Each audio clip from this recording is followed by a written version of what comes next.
Programang nakikinig, programang inaalam ang masasabi mo, programang magbibigay ng tama at totoo. Para tama ang alam mo, tara, usap tayo para malaman ang Damdaming Bayan. Live sa DZRH Radio, DZRH TV at DZRH Digital. DZRH Damdaming Bayan. Kasama sina Lakay Deo Macalma at Sister L Elaine Apit. DZRH Damdaming Bayan. Medyo pabago-bago ang ating panahon ngayon at marami ang may sakit, marami ang nangangaralgal ang lalamunan. Kaya pambungad ko ngayon, ingat ho sa ating mga kababayan, huwag kakalimutan uminom ng vitamins dahil marami ho ang may sakit ngayon. Pero habang hinaantay natin ang Lakay Mayor Deo Macalma ngayon hong araw ng Lunes, June 23, ilang minuto nyo lang ho munang makakasama sa pambungad ng ating programa. Ito ho si Yuel Reyes at mamaya may makakasama rin si Lakay Mayor Deo Macalma na ipapakilala natin in just a while. Pero may bagyo ba? May LPA? Wala naman ho, sabi ng Pag-asa. Ang inaasahan ho natin ngayon kung bakit maulan dahil sa habagat. At nasa linya na natin sino ang magtanong na tayo direkta mismo sa Pag-asa mula kay Miss Veronica Torres kung hanggang kailan natin. Marami ang hindi nagsuspende ng klase ngayong araw, pero maliban dyan ang lalawigan ng Cavite. Si Miss Veronica Torres kasama na natin. Ma'am Veronica, magandang umaga po. Magaling.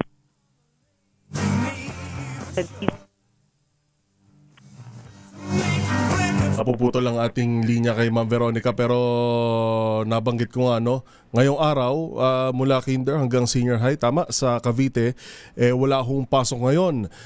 Bunsod dyan, kagabi tuloy-tuloy yung mga pagulan at may mga ilang lugar din dito sa Maynila ang pinangangambahang babaha na naman, lalo kanina sa report ni RH29 Boy Gonzales sa pambungad sa 2x2, yun hong mga nagkalat na naman na basura, pag umulan ng napakalakas, kakalat din. Pero makibalita muli tayo, balikan natin ang linya mula kay Miss Veronica Torres. Ma'am Veronica. Hello po at good morning sa inyo at sa ating mga taga-subaybay sa DZRH.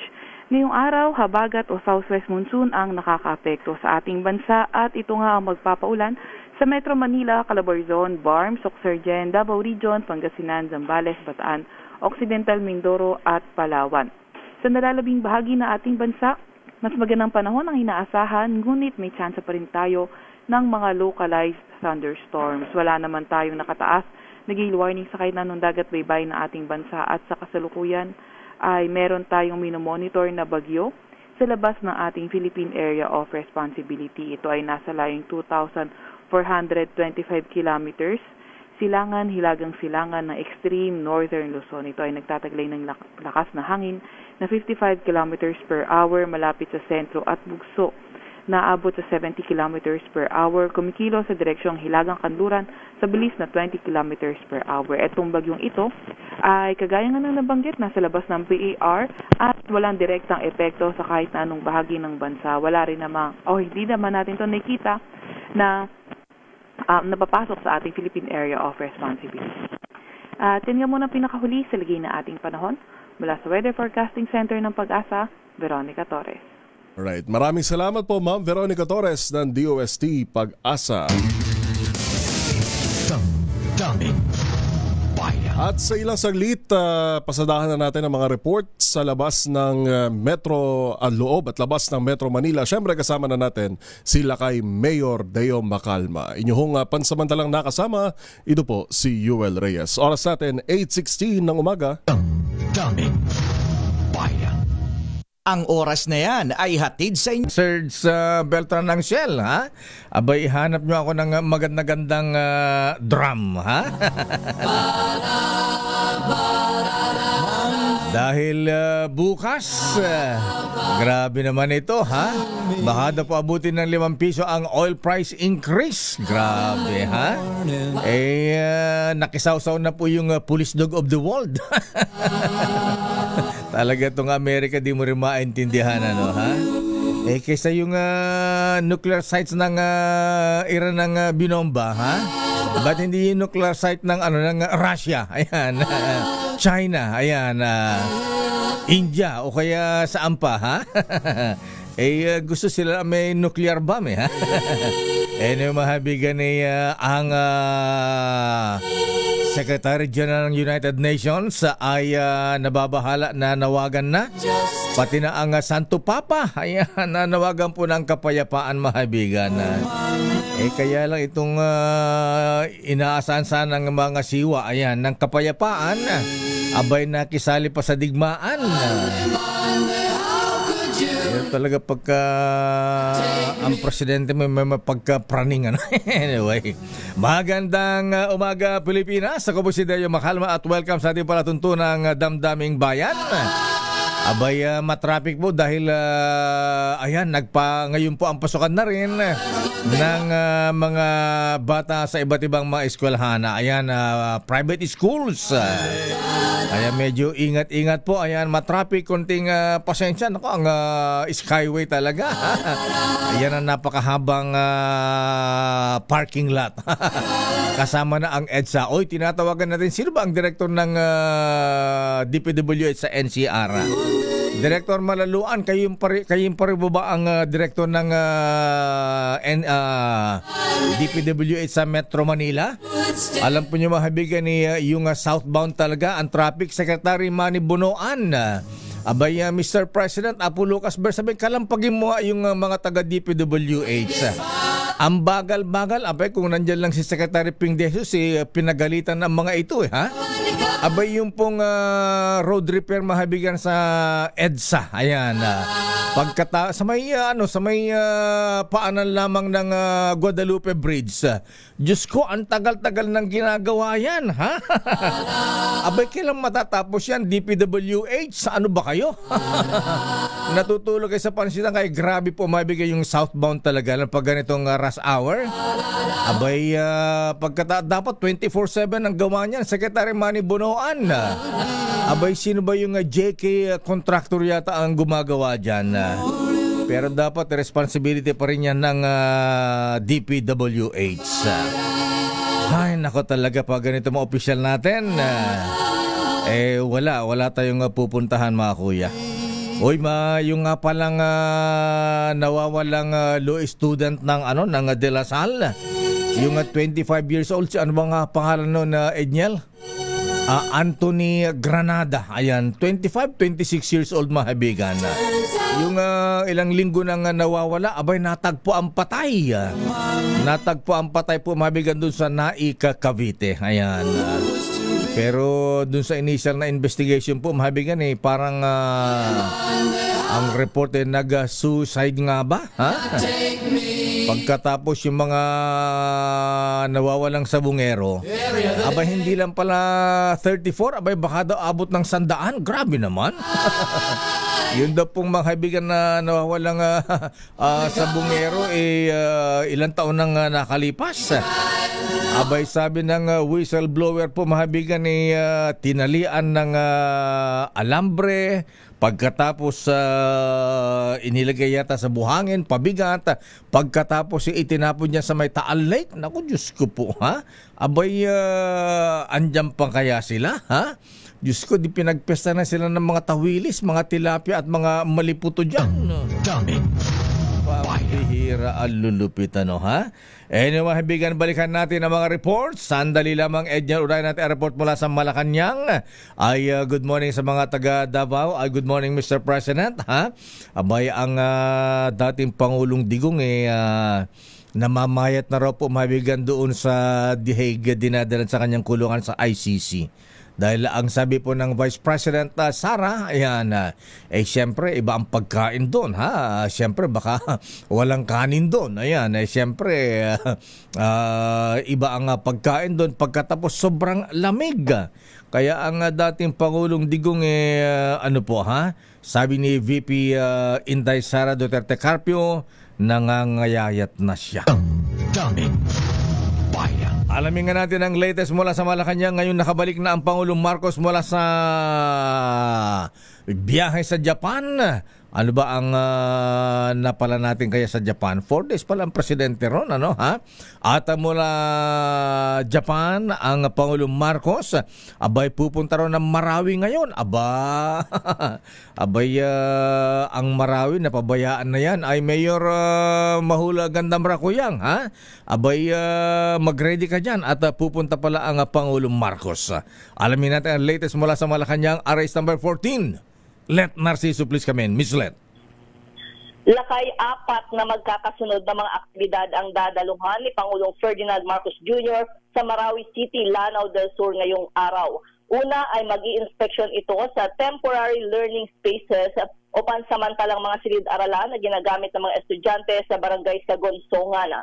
Gayun din ang Dansalan Integrated School sa barangay Mongcado Colony. Kasama rin sa mga aktibidad ng Pangulo ang inspeksyon sa Marawi Port na may pasilidad na passenger terminal, fish port, fast scrap, ro-ro ramp at backup area.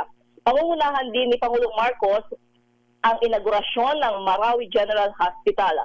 Isa ito sa mga prioridad na proyekto ng Task Force Bangon Marawi na pinondohan noong 2022. Lakay? Ba, may perto rin pala dyan sa Marawi. Akala natin walang ano yan, hindi tabing dagat yan. So, yan ang pasisinayaan. So, pwede na nga bumiyay mo. So, pwede na bumiyay mula. Lakay, Marawi Port. So, pwede na bumiyay mula Pier ng Manila sa port area hanggang Marawi. Malalaman natin kung pwede na o kung maliliit na ano lang ito. Malalaman natin mamaya, Lakay. Ayan. Ano oras darating ang Pangulong Marcos dyan na Miss Let? Alas 9, Lakay, magsisimula yung kanyang aktibidad doon. Buong umaga, mga hanggang bago magtanghali. At malaman natin kung totally rehabilitated na nga ba, na ayos na ang Marawi City matapos ang Marawi Seeds noong araw, nung panahon pa ng dating Pangulong Duterte? Oo, hanggang ngayon, Lakay, may mga ongoing pa eh. Actually, pinaapuran na Lakay yung rehabilitasyon dyan eh. So, tingnan natin kung ano na yung mga development. Ayan, okay. So, kailan dumating ang Pangulo? Kumusta ang biyahe sa Japan? Ayan, did he bring the bacon? Ay, sashimi. Sake. Kagabi, Lakay, bumalik ang presidente mula sa Japan. At ang sabi ng Malacanang, actually, sinabi niya doon sa kanyang statement na may mga naselyuhang proyekto na pagkatapos nga nung kanyang working visit, mayroong partnership para sa waste to energy project at maging sa green shipping. Ayan.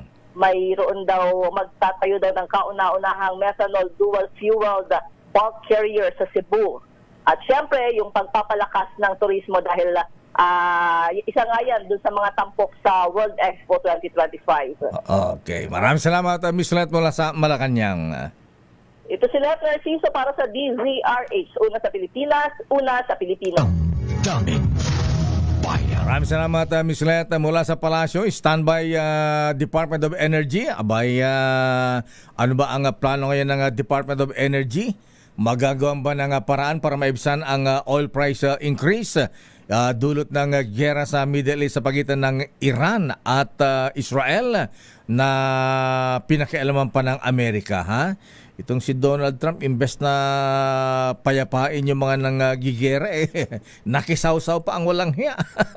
Kaya tuloy sumasakit ang ulo ng United Nations. Nakalungkot ang United Nations, mga amiga, na parang inutil na. Hindi katulad nung araw na pag kami mga ganyang nag-aaway ang mga bansa, namamagitan po ang United Nations. Ayan. At Amerika, ayan, lalo ng panahon ni Jimmy Carter. Daming bayan. Pero dumako tayo sa Campo Crame, si PNP Chief General Nicolas Torre III nagpasaklolo para ipaalam sa publiko na gumagana ang 911 talaga. Bako lang sa information campaign General Torre, ha? Abay ba kailangan ni ano rin, ha? Magpakita kayo ng sample, ayan.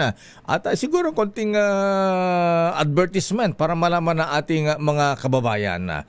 Alamin, tsaka pwede bang sa 911 pwede bang itawag yung yung mga subline na proyekto ng DPWH, main thoroughfare Mahabigan EDSA, ha?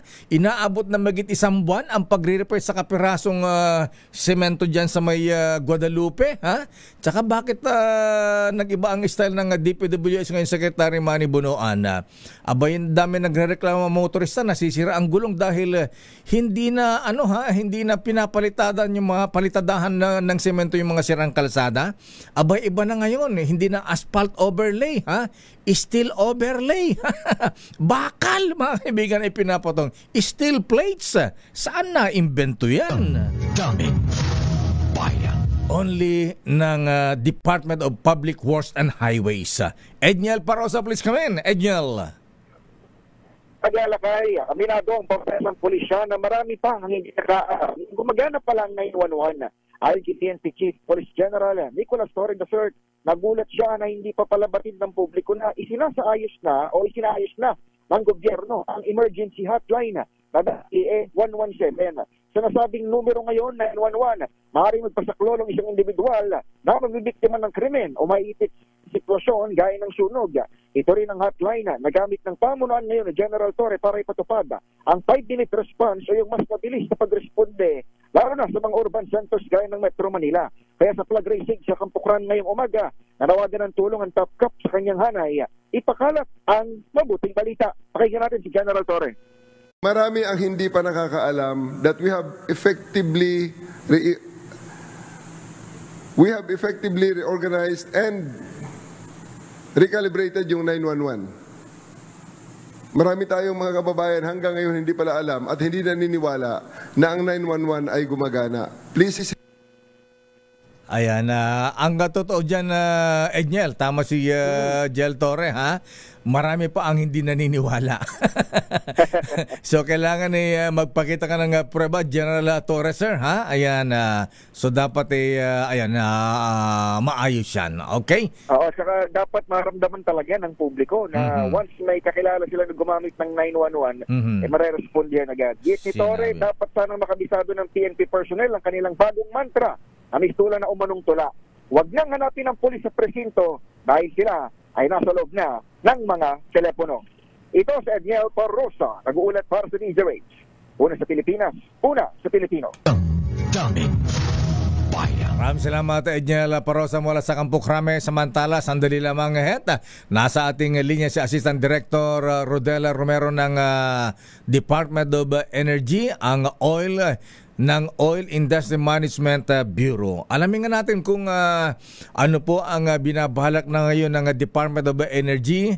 Ngayon pong lumalala ang giyera sa Middle East at naapektuhan na ang supply ng langis. At eto na, tataas. Ang sabi po baka daw umabot ng 5 piso ang oil price increase bukas. Director Rodela Romero, ma'am, magandang umaga po sa inyo. Magandang umaga na kay Leo. Magandang umaga po sa lahat. Ay, Ma'am Rodela, so ano po ang binabalak gawin po ng Department of Energy ngayon? Una po, talagang 5 pesos nga po ba ang pwede itaas po ng presyo ng langis bukas? Nakakalungkot man po na kay Leo, maagang balita, pero tama po dahil nga po sa nangyari na kaguluhan between Israel and Iran. Opo. Pero yun nga po, kung itatanong natin, patuloy po yung ginagawang monitoring ng Department of Energy. Sigurado po natin na meron tayong sapat na supply ng petroleum products na magagamit sa bansa. In fact, yung pong impact nito, talagang ang pagyayari po, yung speculation pa lang. Wala pang supply disruption talaga na nangyayari sa international oil market. Gayon pa man, nakahanda po tayo na siguraduhin natin na itong mga oil companies natin may talagang impact ng petroleum products. At the same time po, may mga nakaset meeting po kami ngayon para yung pong sinasabi natin na mukhang mataas na adjustment, mapakiusapan po natin na baka pwedeng gawing staggered po yung implementation. Halimbawa po, yung sinabi niyo po, kung aabot man po siya ng 5 pesos, baka pwedeng itong linggo na to, 250 muna, and then sa susunod na linggo ulit yung susunod ng karagdagan. So ano po ang wala bang balak ang ating secretary para makipag-usap kaagad sa mga oil companies? Si Secretary Lutilla, Director Romero, ma'am. As lakay, si Secretary Lutilla po ngayon ang nalipat po sa DNR. Wala. Tapos po, Wala na pala sa di kasi natin nalipat na pala saan po nalipat si Secretary Lutilla? Tama po. Ngayon po pinaka-officer in charge po namin, si Yusek Sharon Garin. Nagkaroon na rin po, in fact, last week pa po, nag-conduct na nga sila ng inspection sa mga depot. Sinigurado po talaga na may supply tayo kasi mandated po or kaya meron pong circular kami na nire-require po yung mga oil companies na magkaroon ng minimum inventory requirement. So, na-check po natin, compliant po. Lahat po beyond the MIR na tinatawag. Sa ngayon naman po, yung presyo naman po, may nakaset na meeting na po kami sa oil companies ngayong umaga para po i-discuss nga na yung staggered implementation para hindi naman po mabigat sa bulsa kaagad. Opo. Tapos meron din po kaming nakaset na meeting with DOTR kasi po yung fuel subsidy, nakaideyo na didinig mo po ba yun? Opo, yes. Di po ba merong fuel subsidy na nakahanda ang gobyerno, although may mga trigger po yun na dapat yung Dubai crude natin, pinaka-benchmark natin, ma-reach natin ng $80 per barrel. So, ngayon po, may meeting din po kami with DOTR tsaka LTFRB kasi po, sila po yung nag-i-implement sa mga transport sector. Tapos meron din pong fuel subsidy for farmers and fisher folks na ang nag-i-implement naman po ang Department of Agriculture. So, nakaset po ang meeting para malaman po namin kung ano talaga yung status nung nasabing fuel subsidies kasi sila po yung implementor. And then, meron din po mga meetings na individual sa mga oil companies kasi ang oil companies po may kanya-kanyang promos, discounts sa mga iba't iba nilang customer, di po ba? Minsan po nagre-range siya ng 1 peso to 5 pesos. So magandang marinig po natin, ma-post talaga sa website para makita po ng ating mga mamimili kung saan sila makakamura. Ayan na. Director Romero, ma'am, ayan na. Maganda po yung fuel subsidy pero na pwede ibigyan ng gobyerno sa iba't ibang sektor. Pero ang tanong po ay hindi po ba tayo kakapusin ng supply ng langis? Gawa nga po yung nangyayaring giyera ngayon sa Middle East. Sa ngayon, Sir Leo, sabi ko nga po, di ba, si Yusek Garin or OIC Garin, nag-inspect na sa depot sa Manila nun po. Ang nakita po nila, yung gasoline po, meron po tayong 28 days supply. Ang diesel po, around 26. Ang kerosene po, 102. Na beyond dun sa nire-require po natin talaga sa mga oil companies. Tapos sa mga oil companies naman po, sabi ko nga po sa international oil market, wala pa naman pong supply disruption. Walang pangyayari na talagang na hindi nakarating yung mga in-order nilang supply. Rather, mga haka-haka na kung sakaling masasara ng Strait of Hormuz, baka yun nga, mahirapan yung mga barko na nanggagaling sa Middle East na kumuha ng kanilang produkto. At saka yung OPEC, ano po ang reporta sa kanila? Magdadagdag ba ng production, oil production, magbabawas o steady lang? Ano po ang balita natin doon, Director Romero, ma'am? In fact, Sir Deo, nung nakaraan, ang OPEC ready na ibalik nila yung 2.2 million barrels per day nila. Kasi di po ba nag-cut sila mga last year, mga later part of last year. Pero nito, binabalik po nila unti-unti. Alam naman po natin ang OPEC member countries na ito yung business nila eh. So hindi nila talaga pababayaan talaga na sumadsad o kaya binabalansi po talaga yung merkado. At saka generally po talaga, yung world supply versus the world demand, maliit lang po talaga yung pinaka-sobra. Kumbaga sa kung meron po tayong around 105 na world supply, ang world demand po mga 104. So 1 million barrels per day lang po yung sobra. So any kind of disruption, talaga maaapektuhan yung presyo. Meron pong supply, mahal nga lang po because of the premium nitong kaguluhan na nangyayari. Wow. Ilang days po ba ang inventory po ng ating mga oil companies sa Director Romero, ma'am? Ang sa ano po, base po dun sa requirement natin, kung sasabihin ang refiner na may isa po tayong refinery, 30 days supply po yung required niya na compliant naman po siya. Tapos yung mga importers po, 15 days supply at sa LPG po, 7 days supply. Ayan, okay. Apektado rin po ba ang LPG, Director? Sa ngayon po, kasi ang LPG, Sir Deo, di po ba ang adjustment niya kada simula ng buwan? Di po ba? Once a month lang yung adjustment. Halimbawa, yung darating na buwan na July 1 po magsisimula yung adjustment. Unlike yung liquid fuels natin na weekly po, yung gano'n. So sa LPG po, ang walang pang balita ngayon, although siyempre po, ano siya, byproduct din siya ng refinery di po ba, ng crude na nire-refine o whatsoever, na nanggagaling din karamihan sa Middle East. So maaari pong maapektuhan din ang presyo, pero kung ang supply po, wala pa po talagang issue na may problema sa supply, even sa world. At saka siguro po, Director Romero, baka pwede nating mabantayan ang mga gasoline stations dahil alam po ninyo sa mga nakalipas, may mga, hindi naman natin nilalahat, may mga gasoline stations na pagka ina-expect na magkakaroon ng oil price increase, abay bago sumapit ang halimbawa ngayon bukas mag-i-implement nag-hoard na po, sinasabi na ay wala nang crude, wala nang supply, mga ganun sana mabantayan din po natin itong ganitong sitwasyon na Director Romero, ma'am. Tama po, Sir Deo. Nakakarating po sa amin. Kaya talaga pong kung merong mga pangyayari na gano'n, ipaalam po sa Department of Energy kasi nire-require po talaga po namin silang mag-explain na mapatunayan nila na nung day before the adjustment, wala talaga silang supply.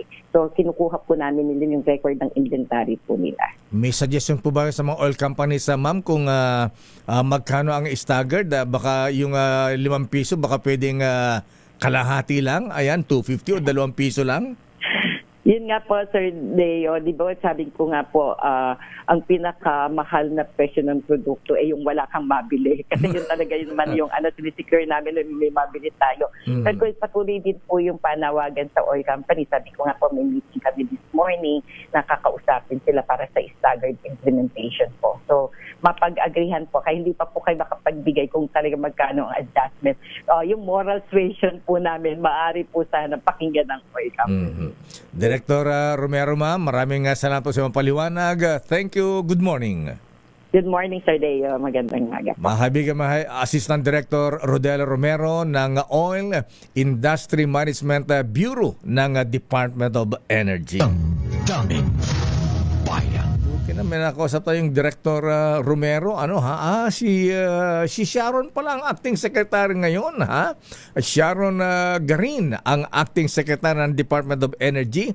Siya ni former Health Secretary Congresswoman Janet Garin. Mas magaling kaya ito kay Chupaeng Lutilia. Naging Department of Energy Secretary, mabigan hindi natin naramdaman. Daming bayan. Meron pala sa dinami-dami kasing kinuha ng presidente. Lutilia. Daming bayan. Oras sa Chief Justice Alex Jesmundo.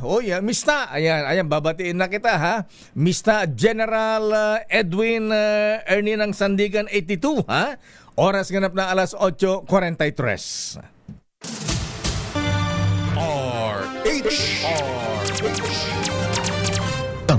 Daming bayan. Oras Sister L. Lakay. Pansamantala po muna nga, wala si Sister L ngayon. Wala ba Sister L? Ayan. Ay, siyempre lakay. Kung wala ang iyong assistant, meron naman ang iyong secretary. Di ba? Ang iyong vice president. Ito naman ang iyong secretary.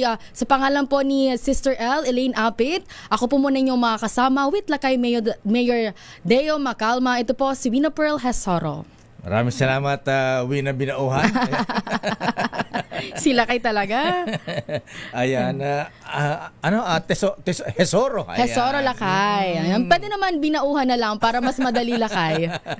Pero sandali lamang, Miss Wina. Ayan, wala si Sister L po. Ayan, sa mga naghahanap, naambunan yata kasi balita ko nanood daw ng Okoy. Ayun, yung Sabado ba yan? Nung Sabado ba yan lakay? Ayan, naambunan ba Okoy ba? Jokoy. Jokoy kasi yung lakay. Pero alam mo lakay, uso talaga ngayon ng ubot sipon. Ay, oo. Kasi tanghali, ayan, ang init-init. Pagkatapos sa hapon, sa gabi, ulan ng malakas. Oo. So, malamig na naman. Kaya ang Espanya River, nabuhay na naman noong Sabado. Ha? Ay, binaha na naman lakay. Binaha na naman ng Espanya. Ha? Secretary Manny Bonoan, abay, ano nangyari sa mga drainage natin? MMDA Chairman Don Artes, abay, kumusta ang mga nasaan na yung mga flood control project natin dyan? Pero bago natin alamin ang latest mula sa Senado, ayan, kumusta na ang impeachment trial kaya? Abay, sasagot ba ang Vice President Sara Duterte Carpio?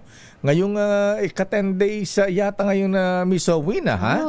Yung ibinigay ng impeachment trial para sagutin ang summon, subpoena na ipinadala sa Vice Presidente. Abangan natin yan. Pero bago ang lahat, mga kuya, mga ateng, ayan, tumaas man o hindi ang presyo ng gasolina, abay, hindi po maapektuhan. Ayan, hindi po maapektuhan ang ating DZRH malakas promo. Ayan, kaya lang, ewan ko lang, Sherwin, ha? Abay, dahil tataas ang presyo ng gasolina, tataas din ba yung papremyo? Ayun, tanongin natin lakay. Tataas din ba ang papremyo ng DZRH sa malakas promo na nandyan ngayon sa may GMA? Gloria Macapagal Arroyo, Cavite. Ayan. Hindi pa na. General Mariano, ano nga ba yung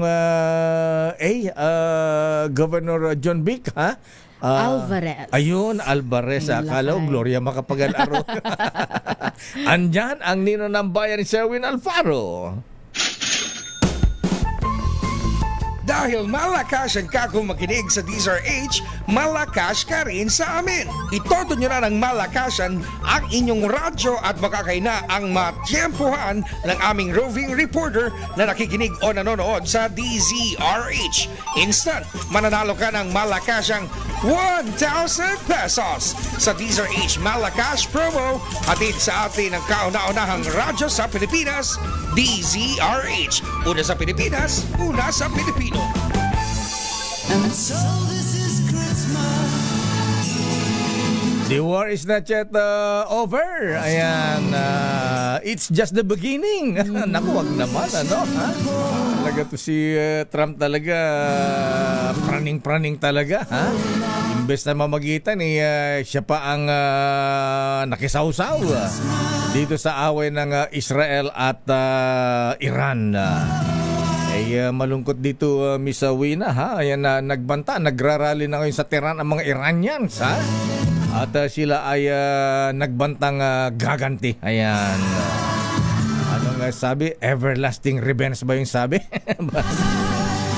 Kakalungkot. Ninong Sherwin, sino ang bibigyan mo ng aginaldo ngayon sa may barangay Ramon Cruz? General Mariano Alvarez, Cavite. Sherwin. Yes, alakain ako dito nga sa General Mariano Alvarez sa GMA Cavite.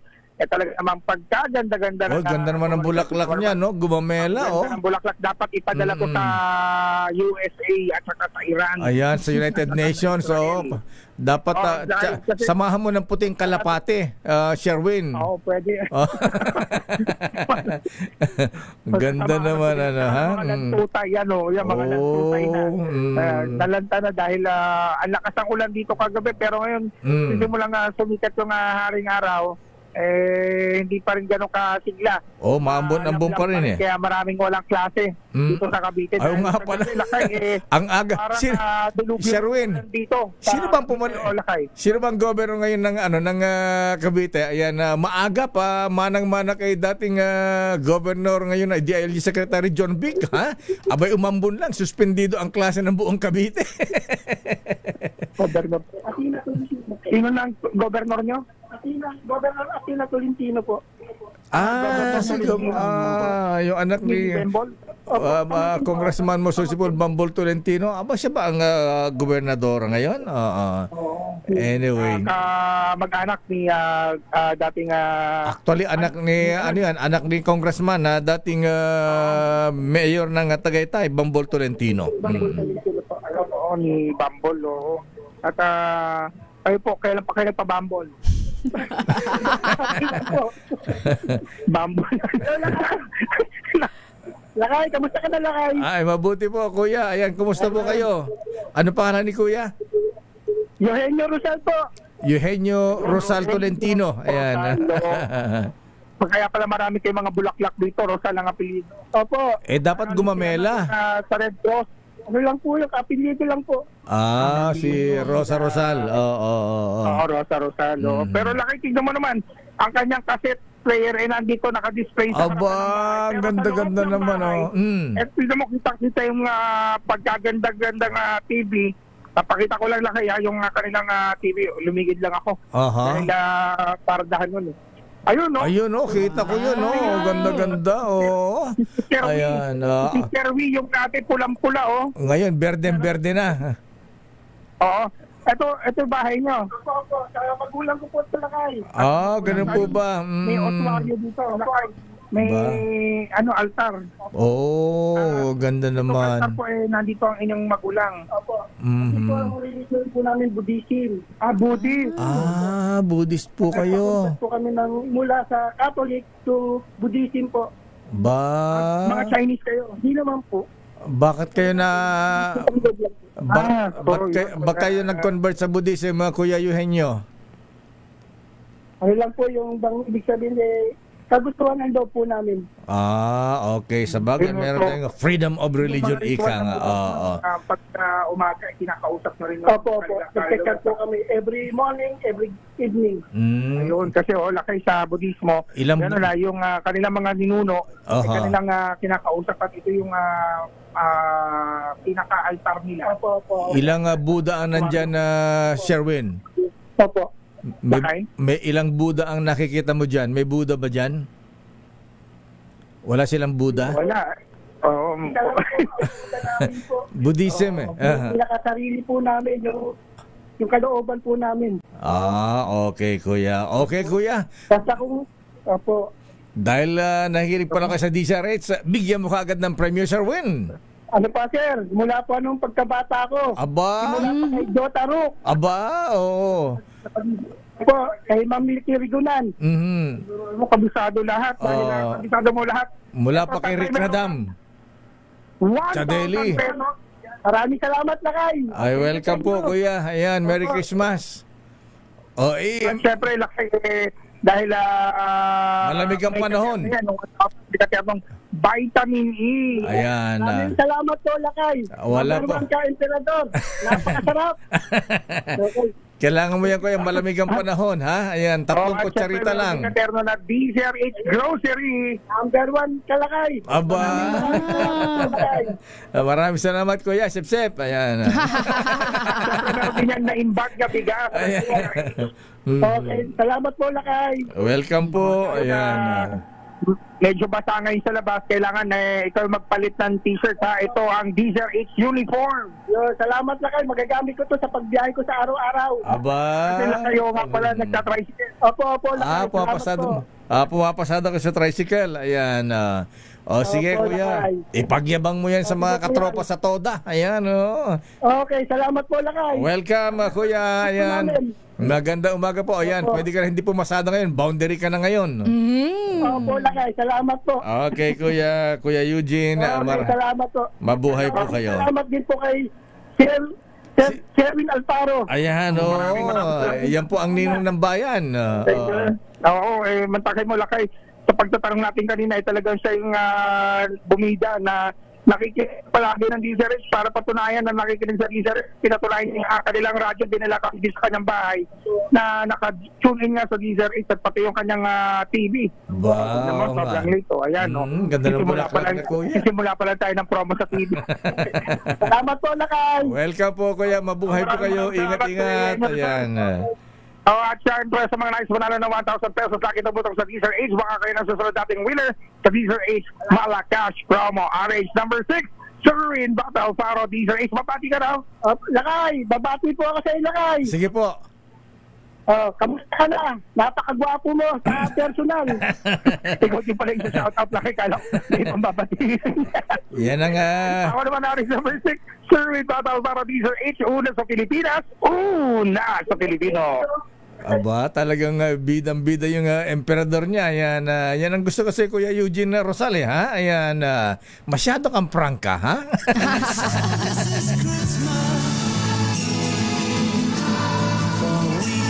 Pangalan ko na nagsabi, sabi rin nanay ko, gwapo daw ako eh.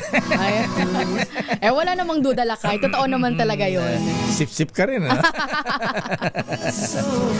Maraming salamat, Ninong Sherwin. Ayan, Kuya Eugene Eugenio Rosal, dyan sa GMA Cavite. At ngayon, Miss Wina, alamin nga natin ang report mula sa Senado, ha? Ay, nako, eto mainit na usapan pa rin ngayon talaga yung pagtaas ng presyo ng petrolyo, mga kuya, mga ateng. Kaya kung may natitira pa kayong pera dyan, full tank nyo na. Ayan. Mamaya papa-full tank din ako, ha? Ayan. Sana hindi maubusan ng diesel yung pupunta kong gasoline station. Kasi pag ganyan, Miss Wina, may mga ano dyan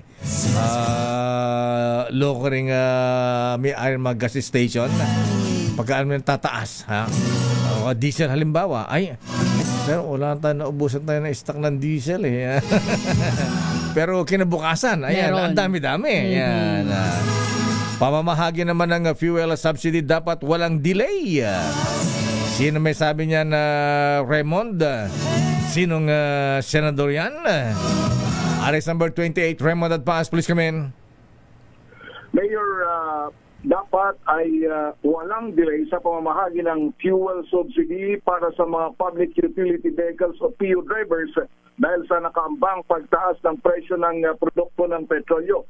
Ito ang pinatitiyak ni Senador Raffy Tulfo sa mga kinaukulang ahensya ng pamahalaan bilang chairman ng Senate Committee on Public Services. Matapos na i-anunsyo ni Pangulong Bongbong Marcos ang paglalabas ng fuel subsidy, ay agad itong nakipag-ugnayan sa Department of Transportation at ganoon din sa Land Transportation Franchising and Regulatory Board. Ito para tanungin at matiyak kung anong sistema ang kanilang gagawin para sa fuel subsidy. At dahil matinding unang apektuhan nito ay ang transport sector. Para sa taong 2025 ay 2.5 billion pesos ang nakalaan para sa fuel subsidy program. Sa report naman sa kanya ni DOTR Assistant Secretary Michelle Rivera ay magkakasama sila sa LTFRB, Department of Energy at DILG para sa pagbibigay ng tulong programa. Samantalang sa LTFRB naman, sinabi ni Executive Director Lumer Bernabe na gagamitin nila yung dati ng mga sistema gaya ng pantawid pasada cards, fuel cards, bank-to-bank transfer at ganoon din sa mga e-wallet accounts. Kung hindi naman, hindi available ang mga ito, ay sa mga over-the-counter sa iba't ibang mga branches ng Land Bank of the Philippines. Inaasahan, Mayor, na nasa 3 hanggang 5 piso ang itataas ng presyo ng petrolyo bukas dahil sa matinding tensyon sa pagitan ng Iran at Israel. Mula sa Senado na kami ay nagbabantay sa ngayon dahil sa dapat ay ngayong araw ang pagsusumiti ni Vice President Sara Duterte ng kanyang tugon doon sa summon na ipinadala sa kanya ng impeachment court. Pero doon sa informasyon, hanggang ngayon wala pa daw paramdam yung kanyang mga abogado mula sa Fortune, Narbasa and Salazar law offices na nagkaroon na ng entry of appearance na siyang kakatawan sa kanya sa impeachment court. Anong law office, Raymond? Fortune, Narbasa, Salazar, Escudero law office. Bakit? Hindi.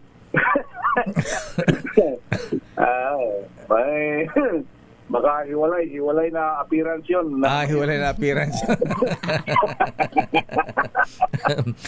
Teka muna, Raymond, anong mangyayari pagka hindi sumagot ang Vice President Sara dito sa summon na ipinadala ng impeachment court?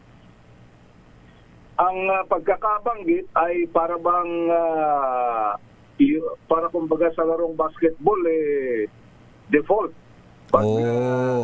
Pag ganun ang mangyayari, na kapag hindi ka sumipot sa schedule ng laro, at dumating yung kalaban mo, di yung wala, kumbaga nag-waive ka na ng karapatan na lumaban ng patas. Yun ang ating pagkakaintindi. Pero siyempre, depende nga kung anong pag-uusapan muli dito ng impeachment court, Mayor, kung sakasakali na isa sa mga posibilidad ay hindi magsumite ng kanyang affidavit ang kampo ni Vice President Sara Duterte. Pero sa maraming mga usap-usapan kasi dito, Mayor, hindi naman natin talaga matiyak kung sasagot siya or yun nga, yung isa sa possibility daw ay yung paghahain ng motion to dismiss yung kanyang kampo dito sa impeachment court. Akala ko magpapadala ng sheriff ang impeachment court. Naku, kawawa yung sheriff, Mayor, pag baka masapak yung sheriff.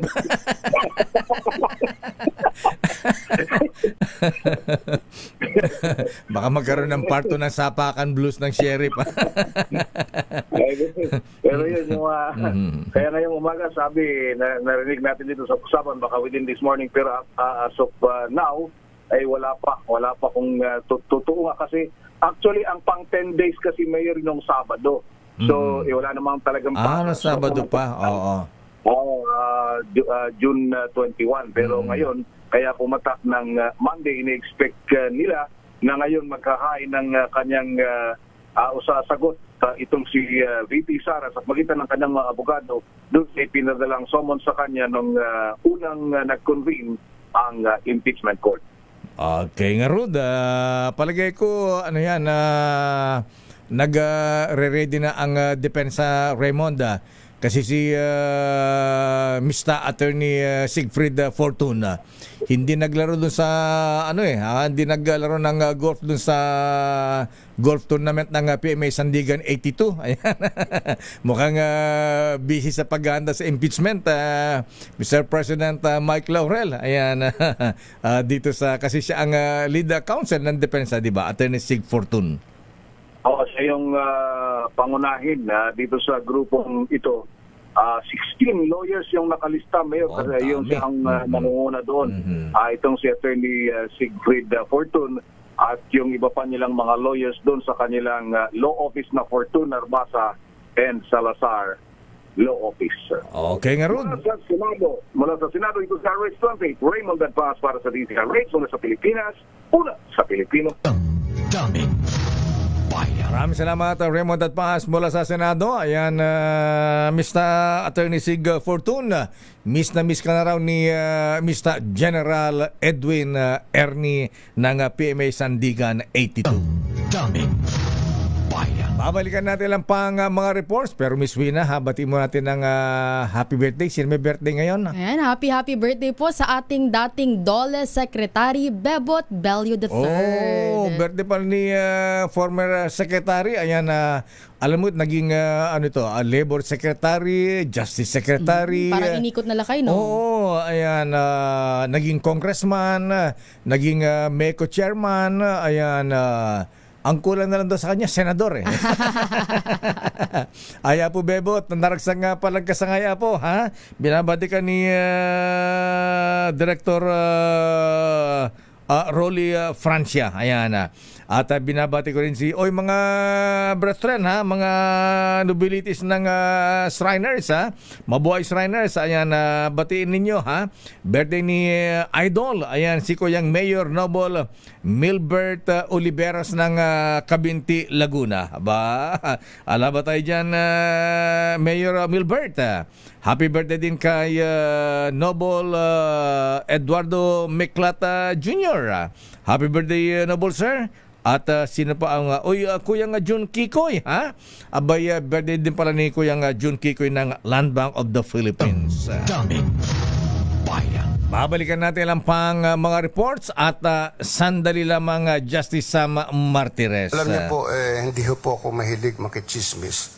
Ang pinapakinggan ko lang pong chismis ay yung kay Deo Macalma. Talaga, sir? Wala si Deo Macalma. Kulang ang almusal ko. According to my bubuit. Anong sabi ng bubit mo, Senator Jinggoy? Abay, mamaya yung judge sa Miss Wina ang ibabalita natin, ha? Justice Sam, turuan mo nga itong judge na ito, ha? So young and yet so corrupt, ayan. Ang bira, bagong appoint pa lamang na judge say double blade na, lagaring hapon na, ha? Ayan. Abay, binigyan na ng nakamagkano na ba, ha? 40 million.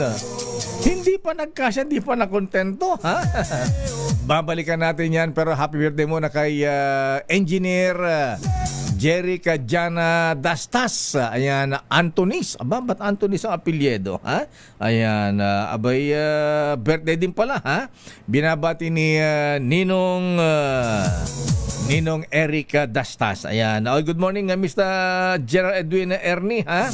Alam mo, Miss Wina, may pangako ako dito kay Mr. Edwin Ernie, ha? Anong pangako mo, Lakay? Sabi niya, sabi niya, gusto kong maglingkod sa bayan. Sabi niya, pasikatin mo naman ako. Hindi mo na ako binabati. Ayan, sabi niya. Gusto rin niyang gayan yung mga mista namin mga mayor. Si Mr. Mayor Benji Magalon ng Baguio City, ha? Ayan, Mr. Elmer Soria ng Sambales, ha? At Cesar Aresa ng Pagsanhan Laguna. Ayan. Sabi niya, ba't gusto mo rin ba maging mayor? Hindi, sabi niya, ayoko mayor. Sabi niya, bakit? Malit ang ira. Ano pala gusto niya, Lakay? Congressman. Bakit Congressman Mr. Edwin Ernie? Sabi niya, mas malaki ang pork barrel. Kasi balita ko, billion na ang pork barrel ng mga congressman ngayon, ha? Ayan. Pero huwag kang mag-alala, gagamitin ko naman sa tama. Sabi niya, meron akong advocacy. Ayan. Inasama ko si Mr. Admiral Romy Niebres, ha? Mr. Jessa Milan. Ayan. Pagka doon naging congressman siya, Sister Miss Wina, ang kanyang gagawin, hindi niya gagasusin ang kanyang pork barrel. Bakit daw, Lakay? Alam mo kung saan niya gagasusin. Kaya humanda ka, Admiral Mr. Romy Niebres, ha? Mr. Jessa Milan, para safe na ang Pilipinas, pababakuran niya ang West Philippine Sea. Parang ini-imagine ko palang, Lakay, yung babakuran niya yun. Parang, kaya yun, Lakay? Yan ang misyon ng Mr. General Edwin Ernie, ha? Good morning, Mr. Oras, Miss Wina. 9:13 in the morning. This time.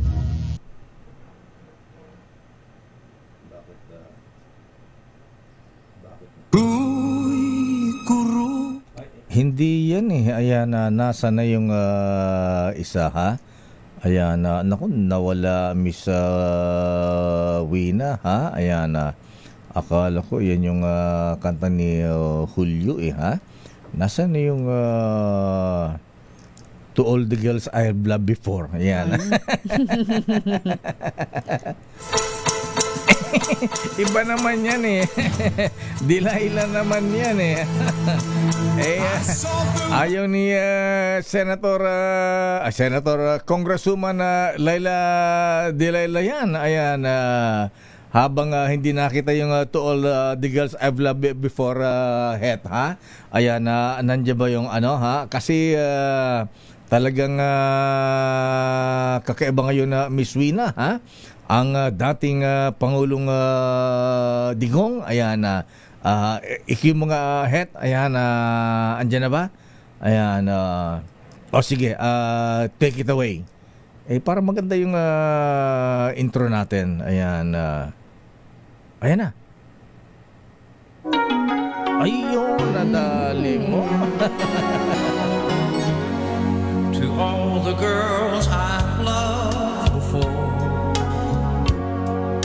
who travel in and out my door, I'm glad they came along. I dedicate this song to all the girls I've before. Kasi yung mga chiching pala ni Pangulong Digong Miss Wina, ha? Talagang dumadalo pa rin dun sa sa The Hague. Ayan, oo. Talaga naman. Kaya pinag-aawayan sa social media. Ayan, pati si Kitty nakikiaway daw. Ayan, ikaw mahilig ka sa sa social media ha? Ano ba ang latest na sabi ni Kitty, ha? Alam mo lang, hindi ko sila pinapansin masyado sa social media. Pero si Mayor Baste, ayan, ang sabi ni Mayor Baste, Vice Mayor pala ngayon, ha? Mayor pala yung tatay. Ayan, si dating Pangulong Digong. Ang panawagan ni Davao City Vice Mayor-elect Baste Duterte, abay sa lahat ng mga babae sa buhay ng kanyang amang si dating Pangulong Digong, tigilan ng drama. Iba talaga sige, i-under mo lang head. Ayan, ito dahil sa paglutang ng sinasabing girlfriend ng dating Pangulong Digong na taga Cagayan de Oro. Konsihal sa Cagayan de Oro, Miss Wina, ha? Si Joylene Girly Balaba. Ayan, na dumala daw po sa detention center sa The Hague, the Netherlands. Pinuntahan ang dating Pangulong Digong. Talaga naman Ayan, sino pa kaya? At ayon kay Baste Miss Wina, lahat daw ng mga chiching na naugnay sa kanyang ama ay pantay-pantay. Aba. Wow. Fair treatment pala, Lakay. Parang Muslim lang. Ayan, walang nakakaalam. Kahit pa ang kanyang mismong ina na si Elizabeth Zimmerman. Talaga naman ha? Para walang tampuhan na nilakay. Ayan nga naman. Fair and square, ika nga, ha? At sabi pa ni Vice Mayor Baste sa kanyang social media post, tunay na Hokage. Ayan. Ano Hokage, Miss Wina? Sabi nga, Lakay, para daw yung yung ninja, very smooth lang kung gumalaw. Ganun ba yun? Ayan. Tunay na Hokage ang kanyang tatay Digong, dahil kahit na nasa kulungan na siya, ay pinag-aagawan pa ng mga babae. Talaga naman, idol. Ito pala, Miss Wina, ang salitang Hokage ay tumutukoy sa isang leader ng ninja sa Japanese anime series na naging bahagi na ng termino ng mga Pilipinong millennial. Ayan, tulad natin. Ayan. Ba't kayo mag-react ka? Para ilarawan ang isang lalaking lapitin ng mga chiching.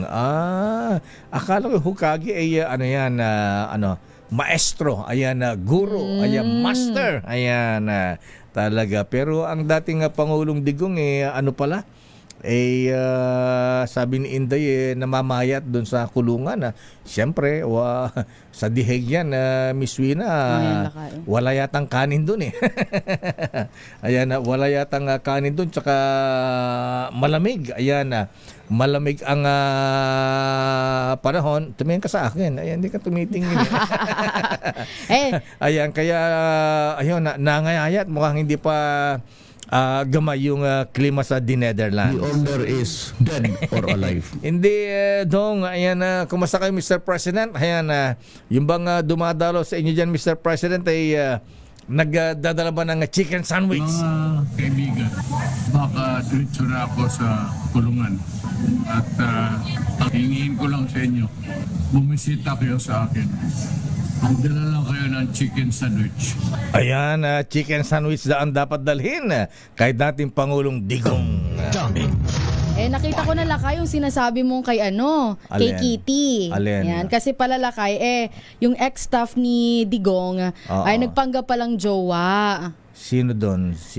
Sabi daw dito, Lakay, ang post ni Kitty sa kanyang Instagram, it has come to our attention that a certain individual that has formerly worked or has been associated with my father has been making claims about the duties that they have performed for him.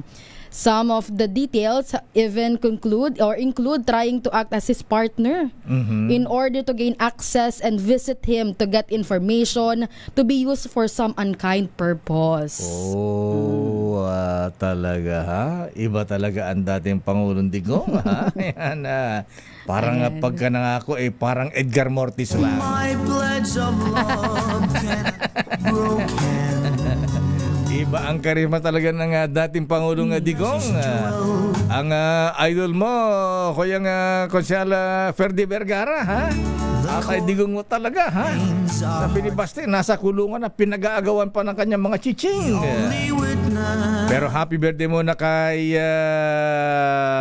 Kuya Edilberto Entera. Ayan.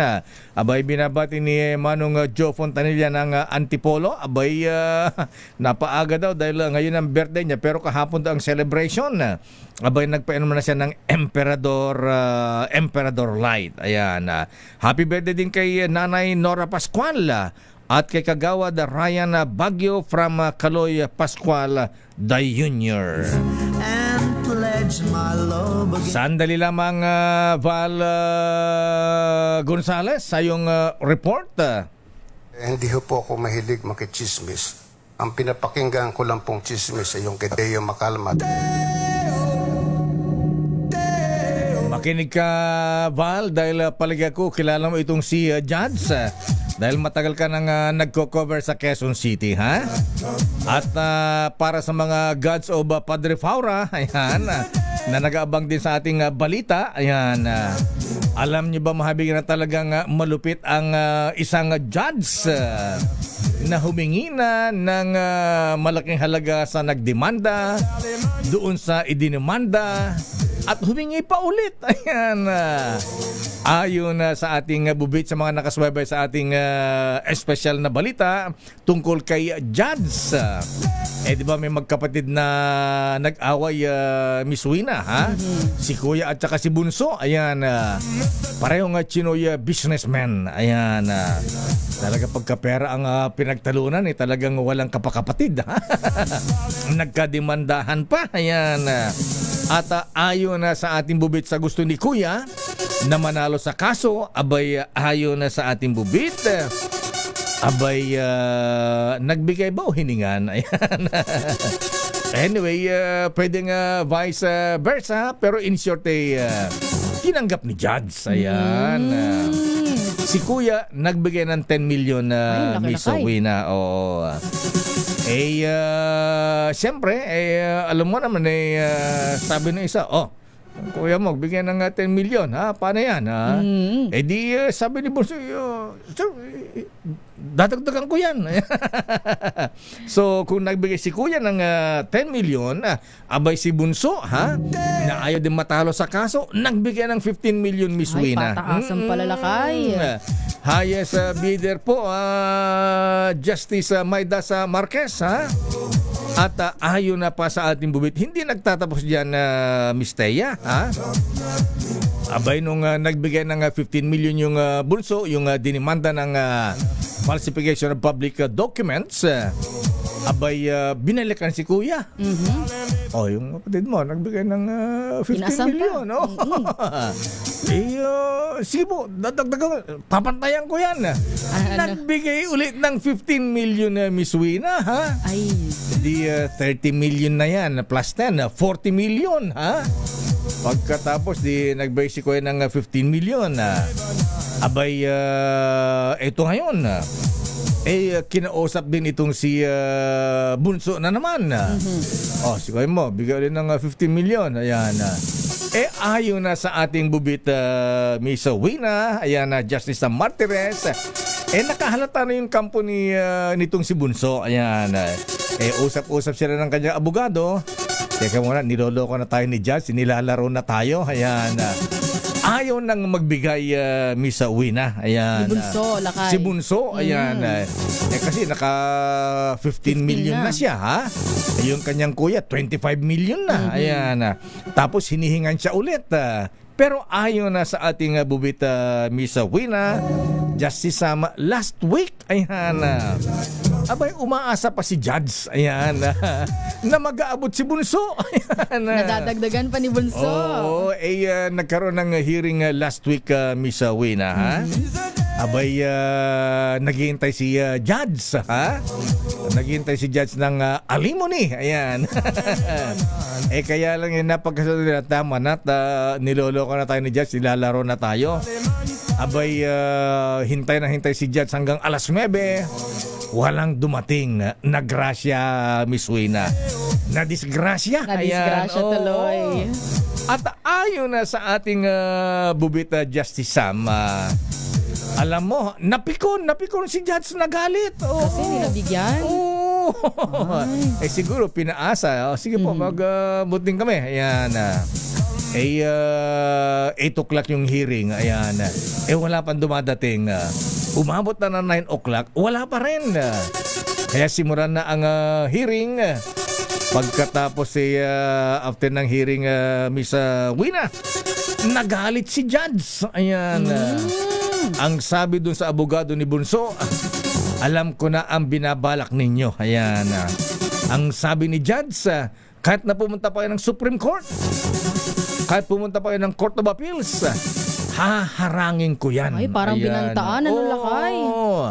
Kasi nakita, nalaman yata na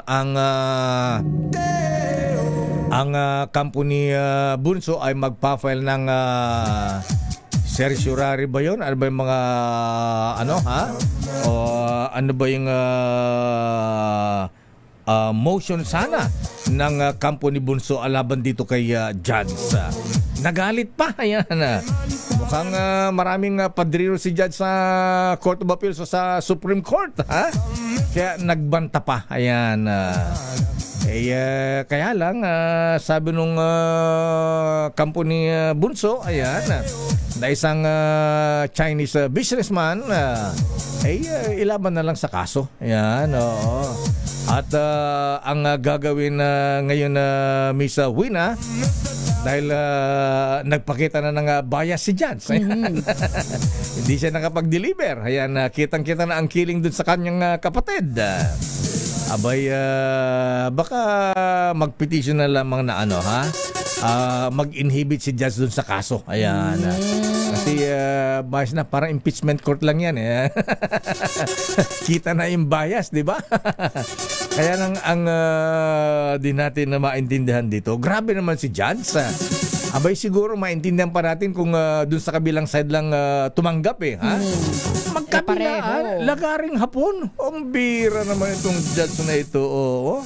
Pogi-pogi pa naman ni Judge. Ayan, kabata-bata pa naman ni Judge. Ha? Ayan, abay, soyang and yet so corrupt na siya. At ayon na sa ating bubit, siguro CJ Alex Diasmundo, ha?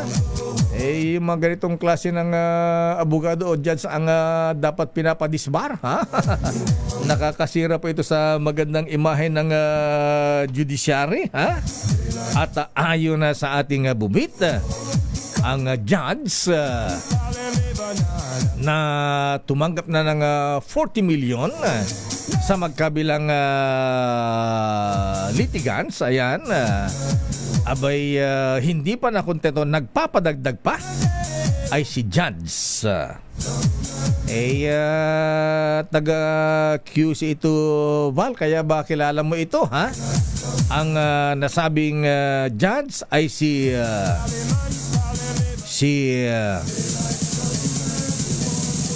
Rosana Villegas. Happy birthday, Rosana.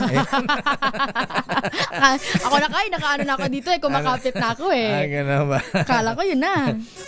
Yung napagaling nating drama talent na si Rosana Villegas ng DCRS Drama, birthday niya ngayon. At si John Carl Galang, happy birthday pare ko John, ha? Christina Pauyon at advance happy birthday kay Lotto King Gregorio Serbano. Ayan. na mag-re-retire na siya ngayon. Ayan. Sabi niya,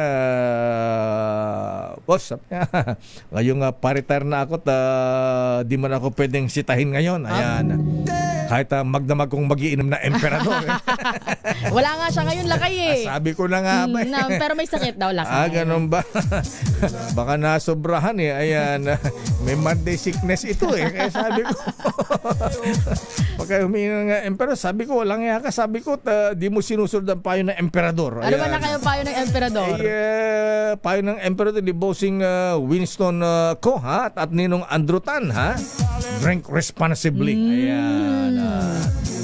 At happy birthday din kay Nida Reyes ng Teresa Martires Cavite. Aba, ito pala ang dating girlfriend ng tatay ni Yuel. Ayan. Ayan. Hoy, binabati natin ang dating girlfriend ng tatay ni Yuel Reyes. Si Aling Nida Reyes na dual citizen na rin ngayon. Ayan. Happy birthday po. Happy birthday, Aling Nida. Alaba tayo dyan. Alabang pakanton dyan. At ayon na sa ating bubit, ang nasabing judge na grabe. Ayan. Grabe namang judge ito. Lupit naman nito, ha? Ay si Judge J, as in just lang. Ang lupit mo, Judge. Grabe ka, ha? Ayan, Judge, ha? Yung mga ginagawa mong ganyan, paalala po sa inyo, may karma po yan, Judge. Totoo yan, lakay. Ayan, jet setter kasi ito. Mukhang may biyahe sa abroad, kaya mahigpit ang pangailangan. Alamin natin muna ang report muna kay Val Gonzalez. Standby Milky, standby Giselle, standby Miss Sofia Gans. Report muna kay Val, Miss Wina. Ayan, sangay ng isang malaking oil company sa Quezon City, sinugod ng iba't ibang militanteng grupo at nakatakdang malakihang oil price hike. Inaalmahan nila, lakay. Anong sinugod? Isang malaking oil company sa Quezon City. Anong merong malaking oil company sa Quezon City? Itong Philcoa, lakay. Philcoa. Hindi naman gas station. Doon ba ang anong oil company? Ang malaking oil company sa Philcoa sa Quezon City. Sa may Philcoa. Anong oil company yan na Vala? Petron, Shell, Total, Unioil, ano ba yung mga mga gasoline companies? Sige nga, alamin natin. RH5, Val Gonzalez sa buong detalye. Val?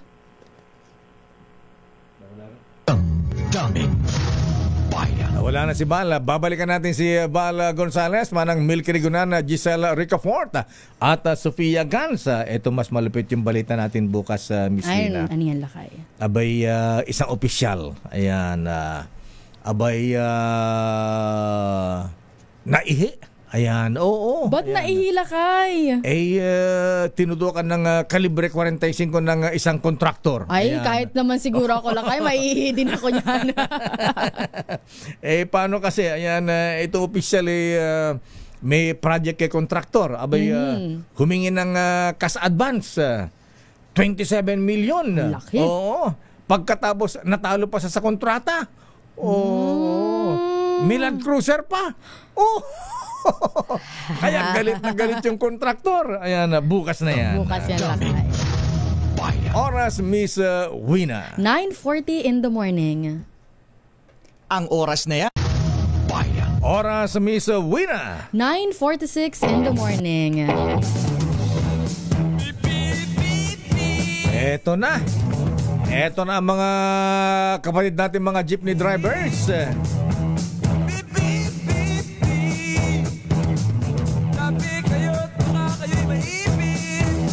Ayan, baka maipit kayo dyan sa Philcoa.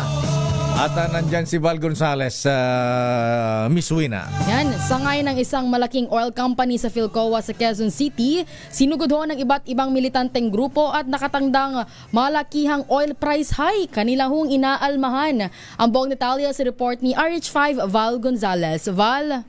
Wina at Mayor, halos 30 minuto yung isinagawang kilos protesta nitong iba't ibang mga militanteng grupo dito sa isang sangay ng malaking oil company dito sa kapanan ng Commonwealth Avenue sa kanto ng Philcoa dito sa Quezon City.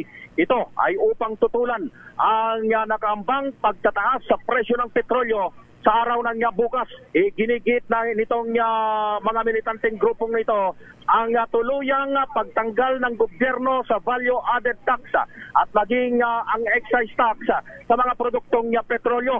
Sabi nitong mga tagapagsalita ng grupong Bayan Muna, Piston, Anak Pawis at iba pang grupo, dapat ay kumilos na ang administrasyon ni Pangulong Ferdinand Bongbong Marcos Jr. upang tugunan ang problema sa mataas na presyo ng langis.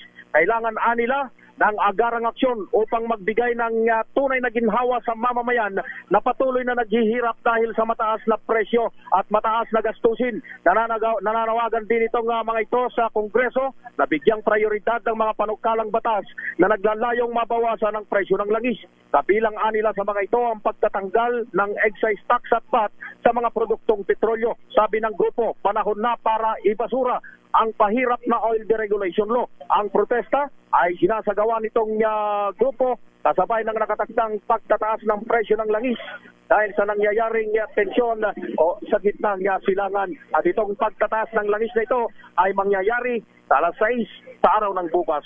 Mula rito sa kapanan ng Commonwealth Avenue dito sa kanto ng Philcoa dito sa Quezon City. Ako si Val Gonzales, DZRH, una sa Pilipinas, una sa Pilipino. Maraming salamat, Val Gonzales. Ayan, galit na mga taga-piston, ha? Ayan, at militanteng grupo, ha? Kaya yung pong may pera pa dyan, ayan, bili na kayo ng drum, ayan. Mag-stock na. Ay, mga operators dyan, ayan, bili na ng drum, mga kuya, ha? Ayan, ayan ang bawa yan, hoarding yan. Mga ma-aksidente pa tayo, ha? Samantala, report mula kay Manang Milky Rigunan, Misa Wina. Ano ang report mula sa Kamara? Desisyon ng Ombudsman na pasagutin si Vice President Sara Duterte sa isyong kinekwestyong pondo ng OVP at DepEd. Patunay na mabigat ang ebidensya ayon ho sa isang miyembro ng House Prosecution Team. Ang buong detalye sa report ni RH12 Milky Rigunan. Miss Milky. Lakay at Wina, hindi pangkaraniwan ang mabilis na aksyon ng Ombudsman sa mga reklamo laban sa ilang opisyal ng gobyerno. Ang kay Manila Representative Joel Chua, Chairman ng House Committee on Good Government and Public Accountability, patunay ito na nakitaan ng malakas na ebidensya ang investigasyon ng komite laban kay Vice President Sara Duterte. Nilinaw din ni Chua na wala pang opisyal na reklamo ang naisampa kay VP Sara sa Ombudsman, maliban sa committee report ng komite na inaprobahan sa plenaryo ng Kamara. Sabi ni Chua, dapat dahil pinagbasehan ng Ombudsman ang committee report, handaan niya ang kanyang komiteng may pagtulungan para masiguro ng investigasyon ay patas base sa katotohanan para papanagutin ang Vice Presidente. Anya, formal lang hihilingi ng komite na makapagsumite na ng tugon sa counter affidavits kung at kailan ito isusumite ng mga respondent. Sabi ni Chua, magiging daan ito para maisumite ng komite ang buong transcripts at iba pang maebidensyang binanggit sa committee report ng House Committee on Good Government and Public Accountability. Sa utos ng Ombudsman, pinagpapaliwanag si VP Sara sa kinekwestyong paggastos nito sa budget ng OVP at ng DepEd nang siya pa ang kalihim ng edukasyon. Ako si Milky Rigunan, nagulat para sa DZRH sa Pilipinas. Yes, so anong epekto itong aksyon ng Ombudsman ni Justice Sam Martirez? Ano ang implikasyon nito sa impeachment complaint? Actually, Lakay, ang sabi nga ni Congressman Chua ay bibihira na maging mabilis ang tugon ng Office of the Ombudsman, di ba, sa mga reklamo. Pero ito, naging mabilis, ibig sabihin, nakita ng Office of the Ombudsman na baka may basihan na mabigat ang committee report ng House Committee on Good Government.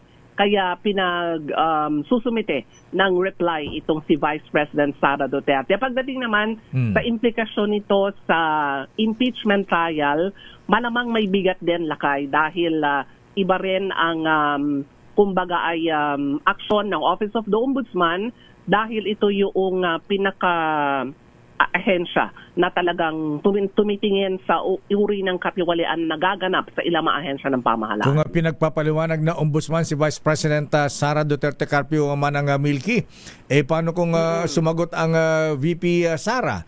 Ang ombudsman ba, Justice Sam Martires, pwede rin ipatawag sa impeachment trial? Wala ka, hindi ko masasagot dyan. Pero ang sabi nga ni Congressman Chua, kung kailangan ng Office of the Ombudsman ay may pag-cooperate sila. Kasi sa ngayon, ang paliwanag ng House Prosecution Team, wala pang formal na naisumiting reklamo sa Office of the Ombudsman.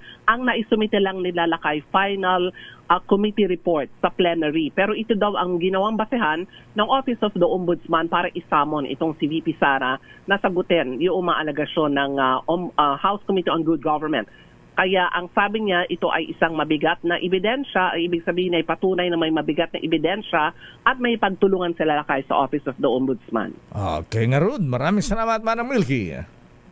Ngayong umaga lakay, Tuwina, ako si na nagulat para sa DCRH, una sa Pilipinas, una sa Pilipino. Mula sa kamera, mula kay Manang Milky Rigunan, alamin natin ang report mula kay Miss Giselle, Miss Wina. Yan ang OWA naman ho, pinaalalahanan ang mga Pinoy sa Israel sa muling pag-iral ng Essential Activity Status. Ang buong detalye sa report ni RH15, Giselle Ricafort. Giselle? Wina, lakay pinaalalahanan nga ng Overseas Workers Welfare Administration ng mga Pilipino doon sa Israel na muli itong isinailalim sa Essential Activity Status kasunod ng pambobomba ng Amerika sa tatlong pangunahing nuclear site ng Iran. Sa ilalim nito, sinabi ng OWA na nangangahulugan na suspendido ang pasok sa lahat ng paaralan. Ipinagbabawal ang anumang uri ng pagtitipon at sarado rin yung mga trabaho maliban na lamang kung ito ay kabilang sa essential services.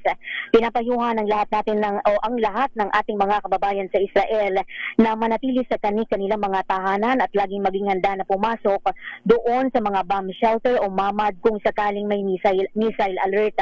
Mahigpit ding hinihikayat ang lahat na sundin ang mga opisyal na paalala at tagubilin mula sa IDF, Home Front Command at Embahada ng Pilipinas. Para sa mga nangangailangan ng agarang tulong, bukas 24/7 ang OWA hotline 1348 at maaari ring mag-avail ng kanilang voluntary repatriation program. Batay sa taladang Embahada ng Pilipinas, 8 Pilipino ang nasugatan sa pag-atake ng Iran sa Israel. 127 naman nating mga kababayan ang nawasak ang tahanan. Ito si Giselle Ricafort para sa DZRH, una sa Pilipinas, una sa Pilipino. Maraming salamat Miss Giselle Ricafort. Ayan, napanood mo yung video natin sa RH TV, Miss Wina. Ha? Mukhang hindi lahat ng mga missile na pinapalipad ng Iran patungo na Israel ay hindi na i-intercept ng Patriot missiles ng Israel. Ayan, kasi may nakalusot. Ayan, katulad nito, ha? After na magsagawa ng bombing ang Amerika sa tatlong nuclear sites sa Iran, gumanti ang Iran. At eto nga, ha? Ayan, kita mo mga nawasak na tumama sa residential area sa Tel Aviv. At dito ay wasak na wasak yung building nila, ha? Ayan, ito po ay kung meron kayong kopya ng Philippine Star, ayan, naka-front page sa kanilang dyaryo. At kung siya mapanood, ayan, sa CNN at saka BBC, ayan, maganda po yung kanilang coverage dyan. Kaya lang, yung ating mga kababayan, kawawa din, ha? Yung mga OFWs natin, at yung iba ayaw pa yata umalis. Kasi sabi nga nila, pagka umuwi sila dito sa Pilipinas, anong nag-aantay sa kanilang trabaho? Gutom daw. Ayan. Kaya mas na naisip pa nilang kahit na mapanganib, doon na lang sa Israel may trabaho sila, kaysa pumunta rito sa Pilipinas, umuwi, mawala ng pag-asa. Dapat siguro medyo mabago yung kanilang pananaw. Dapat buhay muna. Ayan. Dito naman may alalay naman ng gobyerno at saka siyempre dito kahit paano kung masipag tayo, hindi naman tayo mamamatay ng gutom dito. Report mo lang kay Gracia. Samantala ho, bagong hepe ng Central Luzon Police Regional Office, formal lang naupo ngayong araw. Detalye sa report ni RH25 Grace Sansano. Grace? Yes, Lakay Deo, eto na. Regional Director na ang iyong kasama, ang kuyang ninyo, May Tony. At siyempre, andito ang kanyang, champion nito nung si ICPNC pa. Si Governor Evdane ng Zambales, nandito sa turnover ceremony. At bilang pagkakataon, kasi ngayon, sumakay na si ating bagong Regional Director ng PNP dito sa Region 3, si Brigadier General Ponce Rogelio Ibasco Piñones Jr. alias Puji ng lahat. Lakay Deo. Eto, katabi ko ngayon kasi inihatid niya si Lieutenant General Nartates at pabalik na sa Metro Manila. Eto, katabi ko ngayon ang iyo ring kuyang, ang Governor ng Lalawigan ng Zambales. Bob, kumusta po ba ang ating bagong RD? Alam ko, malalim ang pagkakilala niyo sa kanya. Good morning po. Masasabi ko, maswerte ang Region 3. Kasi hasang-hasa ito. Nakilala ko yan nung naging edicam ko nung Chipinti ako. At minonitor ko yung pag-akit niya. Magaganda naman ang mga pwesto niya at yung mga accomplishment. May mga naging problema siyempre dahil pagka-pulis ka, talagang ma-encounter. Pag hindi ka nagkakaso, hindi ka pulis. Pero ang naman doon is, meron din, karami naman dyan harassment. At very professional ito. So, we expect siguro some improvement dyan. Isa sa mga binanggit niya kanina ay yung 5-minute response na naging utos nga po ng ating PNP chief. Dito po sa Region 3, sa tingin niyo po, yan ay kayang ipatupad? Kaya naman yun dahil na pinag-usapan nga namin sa chairman na ang sabi nila hindi kaya. Pero sabi ko, kung maghihintay yung mga pulis sa estasyon, pero kung ma-forward deploy mo yung pulis, and with yung tatlong bagay, mobility, communication, saka yung you need to shoot yung mga armas, mas madali kasi malapit na. And then, isa pa, pwede sila mag-pre-deploy doon sa mga lugar na pwedeng mangyari yung, usually nangyayari yan ang krimen. So, makukuha nila yun. At saka kailangan din, dapat din tulungan sila ng mga local government units. Kasi kung kulang yung mobility, yan ang magiging problema. Lakay Deo, may tanong ka kay Kuyang Governor Jun Evdane. Iyo ba yan? O kuya. Ay kuya, most possible sir. Magandang umaga po. Ayan, oo. Ikaw pala. Opo. At bilang dating PNP Chief po, General Governor most possible Jun Evdane sir, so ano pa inyong advice dito kay Kuyang General Ponce Peñones bilang bagong RD ng Region 3. At para natin doon, dito yung mga kaibigan natin. Opo, ayan, oo. Sige, kuya. Okay, General Sir, ayan, maraming salamat po at magandang umaga po sa inyo. Kanina naman ako narinig ko yung boses mo. Namimiss ka raw niya, Lakay Deo. Busy to, most possible, sir. Boses mo yung senador at congressman, nakikinig. Ayan. Okay po, magandang umaga, most possible, sir. Ayan, Governor. Okay, salamat si Governor Jun Evdane na dati PNP chief at ngayon ay nandito nga sumakti. Si Police Brigadier General kilala ng lahat, Puji Piñones, ay naupo din bilang Provincial Director ng Zambales at naging District Director dyan sa Metro Manila at eto, bumabalik siya ngayon dito sa Region 3 bilang Regional Director. At papunta naman na dyan ang dating Regional Director na si Police Brigadier General Jean Fajardo bilang Controllership ng PNP. So yan muna, Lakay Deo, ito si RA 25, Grace Vera Sansano, una sa Pilipinas, una sa Pilipino. Maraming salamat, Gracia. Muchas gracias, Gracia Vera Sansano. So si Geraldine Fajardo ay balik Campo Crame at ang papalit sa kanya bilang direktor ng PNP Region 3 ay si Brigadier General Ponce Rogelio Peñones. Ayan.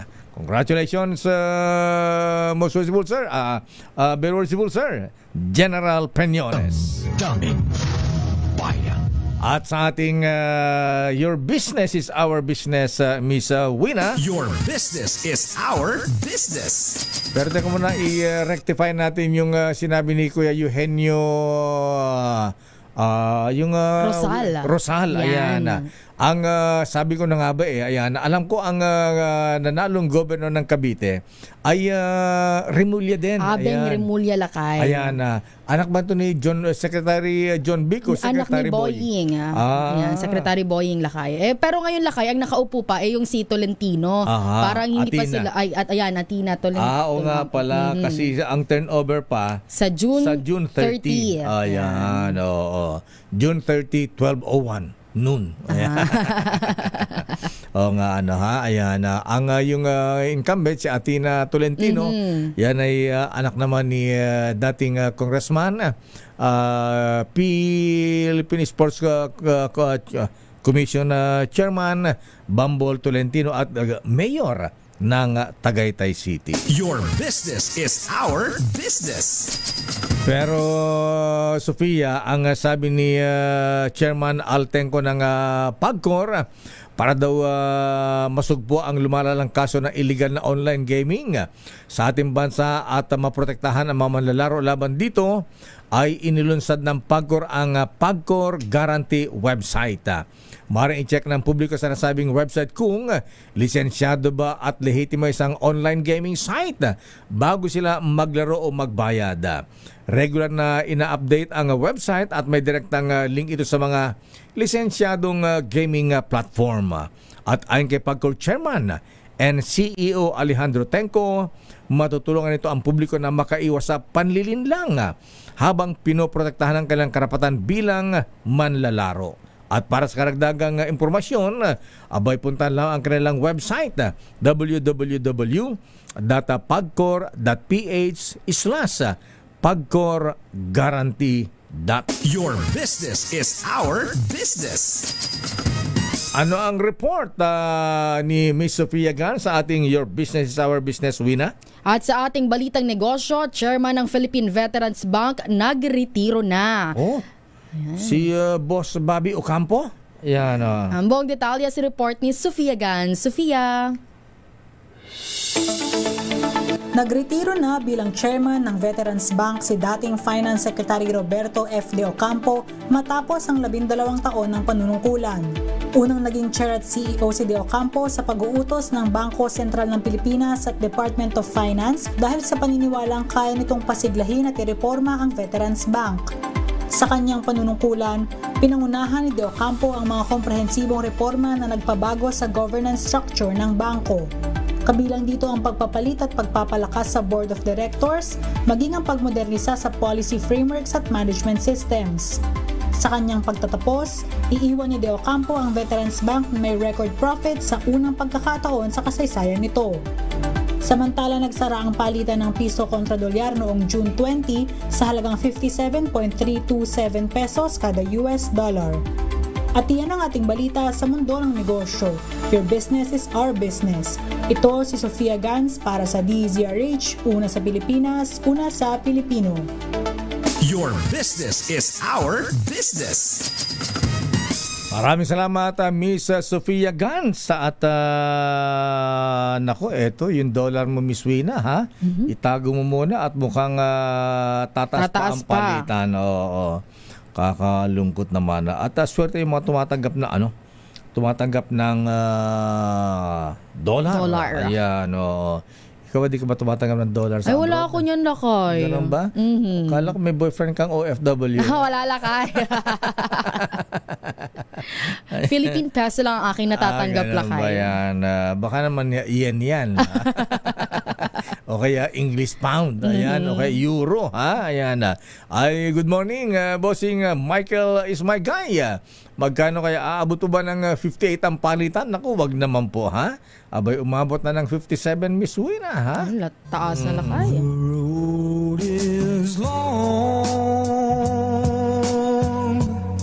Ikaw sinisipon-sipon din, ha? Ingat Oo, ka, ha? Ayan. Magdadalawang linggo na tong ubo ko. Di naaalis. Ano ba yan? Di mo sinusunod yung payo ni Greg Servano, si Dotto King, ha?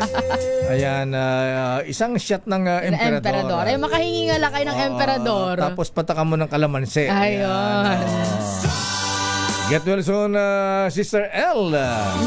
Sabi ko naman kayo sa inyo, ha? Huwag tatapat sa aircon, ha? Ayan. Magdadamit, ayan. Buti pa kami lakay electric fan lang. Ganun ba yan? At yan na po ang kabar natin palatuntunang damdaming bayan. Ako po si Deo Macalma. At sa pangalan po ni Sister L, Elaine Apit, ito po si Wina Pearl Hasoro. Wonder Woman, di siya rin sa Operasyon Tulong, susunod na. Bye-bye, ingat, Diyos ti Agnina, Diyos ti Kumuyog.